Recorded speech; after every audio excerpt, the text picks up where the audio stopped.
Olá pessoal, seguidores, amigos. Hoje então nós estamos retornando aqui para os clássicos do terror, encerrado o nosso, na semana passada, o Assassino Bate a Porta, né? Espero que vocês tenham conseguido descobrir a criminosa, no caso. E dessa semana, como o Bárbara Terror não ficou pronto ainda, está caprichando, nós vamos de clássicos do terror. Vocês devem lembrar, se não vocês deem uma olhada aqui nos cards, há um tempo atrás eu postei dentro do Clássicos do Terror 2 contos sobrenaturais do Coelho Neto, né? O patrono da cadeira 2 lá da Machado de Assis na 1 e o Coelho Neto na 2 da Academia Brasileira de Letras. Na época era considerado o príncipe dos prosadores brasileiros e, como todo grande intelectual brasileiro, é esquecido hoje em dia. Virou nome de rua, né? Em algumas cidades. Então o Coelho Neto escreveu várias histórias de terror, eu postei naquela altura, o link então passou aí por cima. Ele escreveu diversas histórias de terror, eu postei 2 naquela altura, nesse tempo atrás, e agora eu vou voltar ao Coelho Neto, porque eu descobri outras 2 histórias de terror dele, que são A Sombra e A Casa Sem Sono. Eu gostei um bocado, são melhores ainda que as outras, então eu recomendo que vocês leiam aquelas histórias postadas antes, dê uma olhadinha na playlist Clássicos do Terror. Naturalmente, quem ainda não fez isso, dá uma olhadinha no canal como um todo, né? Tem mais de 100 postagens, tem histórias de terror para todos os gostos. Só não tem nada para quem não gosta de terror. Mas então tá. Hoje então nós vamos com mais 2 contos de terror do nosso famoso Coelho Neto, ou deveria ser famoso. Primeiro dos 2 contos será A Casa Sem Sono, que é de 1923, e em seguida eu vou narrar A Sombra, de 1926. Espero que vocês gostem e dêem uma força. A Casa Sem Sono, Coelho Neto, 1923. A rua em Alameda, toda de prédios novos, com a montanha ao fundo, alta e frondosa, agradou-me logo de entrada. Aprazível e quieta com seus jardins cuidados, fresca e trescalando fortemente as silvas, realizava o meu ideal de serenidade bucólica. Silêncio para o espírito e recreio para os olhos fustigados, como se achavam dos rumores atordoantes da cidade e da vista das avenidas e das ruas, com o casario denso, sempre atravancadas de veículos e transeuntes. Ali eram chilreios de pássaros, ziar de insetos, de longe sons dormentes de plano. Aquela hora não havia viva alma, os meus passos soavam estrepitosos. Guiado pelo anúncio, fui ver a casa. A primeira impressão foi de espanto. Através do gradil escalavrado, avistei o terreno que fora outrora jardim. Tudo era mato, de relva alta, recortado por uma vereda sinuosa. Mamoneiros carregados de frutos íspidos fechavam uma das passagens laterais. Os muros, cobertos de trepadeiras selvagens, tinham o aspecto intonso de altas sebes. Abri o portão e foi um trabalho para levá-lo para dentro, escarvando a terra. Caminhando, era-me preciso parar, por vezes, para afastar galharias espinhosas, ramos. O solo úmido era balofo, em alguns pontos meus pés topavam com bordos de antigos canteiros afogados pela vegetação agreste. A casa, cuja pintura externa descascava, era triste, com uma varanda enxadrezada em ladrilhos, alguns já descolados, oscilando ao piso. Para abrir a porta tive de forçar a chave, martirizando os dedos. A muito custo, consegui dar volta e, com forte impulso, fazendo estalar crepitantemente a madeira, abria, recebendo no rosto úmido bafio, hálito nidoroso de casa despertada. Que esforço para abrir as janelas, todas perras. Conseguindo luz bastante para o exame, pus-me a percorrer os aposentos amplos. O soalho começava a apodrecer em certos pontos, fechando em frinchas. A barra cobria-se de tisne de umidade, manchas esparralhavam-se nas paredes. Toda a casa tresandava o bolor. Entretanto, com o sol que entrava pelas janelas, que eu conseguira abrir, pareceu-me alegre. Pus-me a notar a construção. Havia até capricho. O salão nobre, pintado a óleo, com floreios de estuque, era rico. A sala de jantar, com o teto de madeira envernizada, frisa para cerâmica e louça, soalho encerado, ampla cozinha, banheiro magnífico. Os dormitórios fastos e arejados, e embaixo dos salões, nos quais logo imaginei instalar-me, trabalhando em um e arranjando em outro a biblioteca. Ainda que tal tapera, para tornar-se habitável, exigisse obras de certa monta, decidi-me a falar ao proprietário, propondo-lhe um acordo razoável. O ponto agradava-me e os cômodos satisfaziam-me. Com algumas reformas e substituição de madeiramento, pintura, papel novo em certas peças e refeito o jardim, ficaria um paraíso. No terreno ao fundo que percorri, espantando lagartos, havia árvores pomareiras, algumas em flor, uma delícia para as crianças. Ao tornar com a chave ao taverneiro da esquina, informei-me das condições de aluguel e da residência do proprietário. Junto ao poste, à espera do bonde, compunha eu mentalmente os arranjos da casa, quando ouvi meu nome em exclamação alegre. Voltei-me. Era o Dimas, antigo colega de academia, que abandonara o curso no terceiro ano para dedicar-se ao comércio, onde chegara a construir uma das mais importantes firmas, decaindo, porém, com sucessivos desastres durante a guerra. Em todo caso, sempre lhe ficara bastante para viver folgado, e até com alguma representação. Tu por aqui no subúrbio? Que isso, amore? Casa, meu amigo, suspirei. Ando à procura de casa. A minha está a cair, e o senhorio todos os meses aumenta uns tantos %. Demais, quero justamente o que me oferece essa rua, largueza e silêncio. Achei aqui uma casa que me convém. Está um pouco estragada, mas com alguns consertos ficará um brinco. Casa? Nesta rua? Sim, lá em cima. Dei-lhe o número. Dimas recuou, encarando-me de olhos muito abertos, com tal espanto na fisionomia que deveras me impressionou. O quê? Naquela casa? Tu? Então, o que tem? O que tem? Ora essa. Bem se vê que não frequenta o bairro. Sabes como é conhecida aquela casa em que morei uma semana? Uma semana, entendes? E fincou o indicador. É conhecida pelo nome de Casa Sem Sono. Nunca ouviste falar? Não. Pois os jornais já trataram do caso, até com fotografias. Não vi. Mas casa sem sono, por quê? Assombramentos? Fantasma? Não, apenas isso. Ali não se dorme. Como não se dorme? É como eu te digo, o sono não entra naquela casa. Passei uma semana, pois meu caro, nem eu, nem pessoa alguma da família, nem animais, ninguém consegue pregar o olho. Mas por quê? Sei lá, dizem que é sina da casa. Lenda? Lenda ou não, a verdade é que eu posso dar testemunho do fato. Essa casa pertencia a uma viúva doente. Foi por ela hipotecada a um tal de Silva, tipo de avarento que, segundo é voz pública, fez fortuna à custa de sangue e lágrimas. Esperto e trapaceiro como todos de sua laia, enredou a pobre senhora em tais dificuldades que acabou ficando-lhe com a propriedade. Começou então o fadário do prédio. O primeiro que o habitou foi um engenheiro lá da central. Não esteve ali 15 dias. Vieram outros. O que mais se demorou não chegou a completar um mês. O último fui eu. Resisti uma semana. Mudei-me há quase 2 anos e ela está vazia até hoje. Mas afinal, o que vistes? Por que te mudaste? Ora, porque ninguém dormia. Passávamos as noites em claro. A princípio, atribuímos ao cansaço dos trabalhos de mudança e arranjos da casa. Passaram-se dias e a insônia persistiu. Recorremos a calmantes, consultamos médicos, nada. Ah, meu amigo, não imaginas o suplício de toda uma semana de vigília, todos acordados, desde minha mãe com 80 anos, a andejar arrastadamente pela casa até meu caçula de 8 meses, resmungando, choramingando no berço.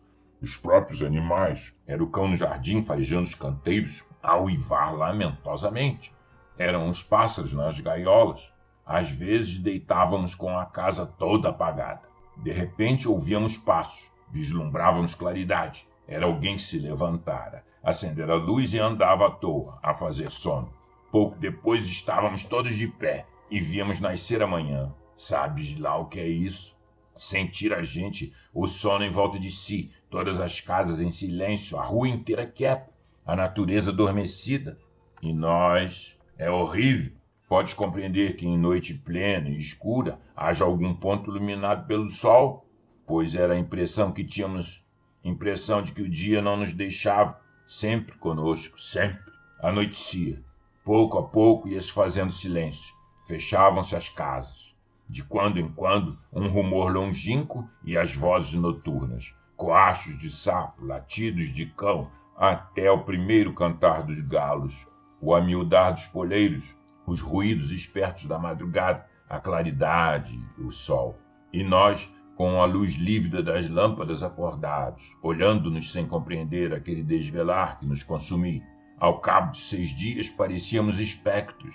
Andávamos aos cambaleios, tontos, atordoados, mas sem sono. Foi minha mãe que descobriu o mistério e uma manhã denunciou-o. O sono não entra nesta casa, não entra. É alguma maldição. Ainda insisti 2 dias, nada. Então veio o pavor. Uma tarde, e foi a última, eu fui para a casa de um cunhado. E dormiste então? Se dormir, dormimos todos, quase 20 horas. E se não nos despertassem, creio que teríamos enfiado 2 dias e 2 noites. Estávamos atrasadíssimos. Só lá tornei para fazer a mudança. E eis porque uma casa como aquela, neste tempo, nesta rua, e por preço relativamente módico, está vazia há 2 anos. É que todos a conhecem. É a casa sem sono, onde não se dorme. E a que atribuís essa história? Sei lá. Essas coisas não se explicam. Olha o bonde, vamos. É pena que não venha a ser o meu vizinho, mas por tal preço, não quero. Isso não. Sem sono não se vive, e ali nunca o terias. Eu juro. A Sombra, Coelho Neto, 1926. Ao ver-lhe o retrato ilustrando a trágica confissão do crime, amarfanhei o jornal indignado. Não era possível. Só se ele houvesse enlouquecido. Imediatamente resolvi visitá-lo no quartel da brigada, onde o haviam recolhido em atenção ao seu título de médico. Não era possível. Celuta sucumbira a uma septicemia aguda, segundo o diagnóstico dos médicos que a examinaram. Ao entrar na sala em que se achava Avelar, logo o avistei sentado à beira da estreita cama de ferro, em mangas de camisa, fumando visivelmente acabrunhado. Ao ver-me, fez um gesto de contrariedade, como se lhe desagradasse a minha visita. Atirou longe o cigarro e, baixando a cabeça, inclinou-se com os cotovelos fincados nas coxas. Estendi-lhe a mão. Não respondeu ao meu gesto. Chamei-o. Deu de ombros, mal-humorado. Então, o que é isso, Avelar? Que história é essa? É isso. Levantou a cabeça e encarou-me sobressuenho. A face refranzia-se-lhe em crispações fulgurantes. Estás espantado, não? Pois é assim. Olhou-me de esgueira, sacudindo a perna. Acendeu outro cigarro e pôs-se a fumar. Insisti. Mas, Avelar, que há de verdade nessa história? Não leste minha confissão? Pois é aquilo. Matei-a. Tu? Eu sim, eu. E então?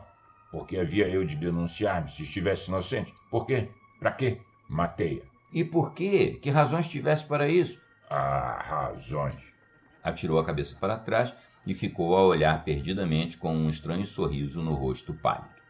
De repente, levantando-se, plantou-se diante de mim, impôs-me pesadamente as mãos aos ombros e disse-me em voz surda, rouca, voz que lhe saía difícil, como que arrancada. Suspeita, sabes? O tal micróbio do ciúme, porque há também micróbios no mundo moral, se usar. São as tais palavras vagas que nos entram na alma e lá se desenvolvem e proliferam em desconfianças. Foi uma das tais palavras, entendes? E certos risinhos, certos olhares, cochichos, um dia, sei lá.